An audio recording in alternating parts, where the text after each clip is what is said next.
AstraZeneca மற்றும் Oxford பல்கலைக்கழகம் இணைந்து உருவாக்கிய கோவிஷீல்டு தடுப்பூசியால் ஏற்பட்ட 81 உயிரிழப்புகளுக்கு கிட்டத்தட்ட 100 மில்லியன் பவுண்டுகள் நஷ்டஈடு கோரி பிரிட்டன் உயர்நீதிமன்றத்தில் தாக்கல் செய்யப்பட்ட வழக்குகள் விசாரணையில் உள்ளன. அப்போது கோவிஷீல்டு தடுப்பூசி செலுத்திக் கொண்டவர்களுக்கு அரிதாக இரத்த தட்டுகள் குறைவு, இரத்தம் உறைதல் போன்ற பக்க விளைவுகளை ஏற்படுத்தக்கூடும் என பிரிட்டன் நீதிமன்றத்தில் ஆஸ்ட்ராஜெனிகா நிறுவனம் வெளிப்படையாகவே ஒப்புக்கொண்டது. இதனால் உலகம் முழுவதும் கோவிஷீல்டு தடுப்பூசியை செலுத்திக் கொண்ட மக்கள் பீதிக்கு ஆளாகினர்.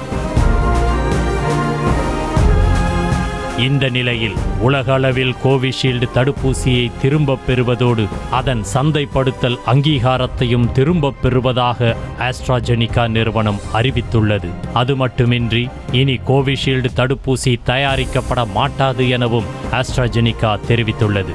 அரிதான பக்க விளைவுகளை ஏற்படுத்தும் என்று ஆஸ்ட்ராஜெனிகா நிறுவனம் ஒப்புக்கொண்ட சில நாட்களிலேயே கோவிஷீல்டு தடுப்பூசியை அந்நிறுவனம் திரும்பப் பெற்றிருக்கும் நிலையில் ஆஸ்ட்ராஜெனிகா நிறுவனத்தின் இந்த முடிவு உலகம் முழுவதும் பரபரப்பை ஏற்படுத்தியுள்ளது. கொரோனா தடுப்பூசிகளை திரும்பப் பெற்ற முடிவுக்கு வணிக ரீதியிலான காரணங்களை தவிர வேறு எதுவும் இல்லை என ஆஸ்ட்ராஜெனிகா தெரிவித்துள்ளது. தற்போதைய கொரோனா வைரஸ்களுக்கு ஏற்ப தடுப்பு மருந்து தயாரிக்கப்பட வேண்டும் என்பதால்தான் பழைய தடுப்பூசிகள் திரும்ப பெறப்பட்டுள்ளதாக அந்த நிறுவனம் கூறியுள்ளது.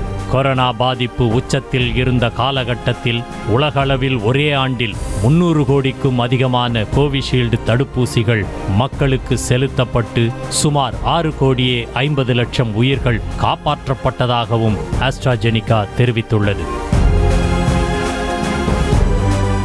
ஆனால் பக்க விளைவுகள் ஏற்படும் என ஒப்புக்கொண்டுள்ள நிலையில் மீண்டும் கோவிஷீல்டு தடுப்பூசிகளை மக்களுக்கு பயன்படுத்த அனுமதித்தால் இழப்பீடு கோரி நீதிமன்றத்தை நாடுபவர்களின் எண்ணிக்கை அதிகமாகும் என்பதால் ஆஸ்ட்ராஜெனிகா தடுப்பூசிகளை திரும்பப் பெற்றுள்ளதாகவே கருதப்படுகிறது. செய்திகளை உடனுக்குடனும் துல்லியமாகவும் தெரிந்து கொள்ள சப்ஸ்கிரைப் பண்ணுங்க.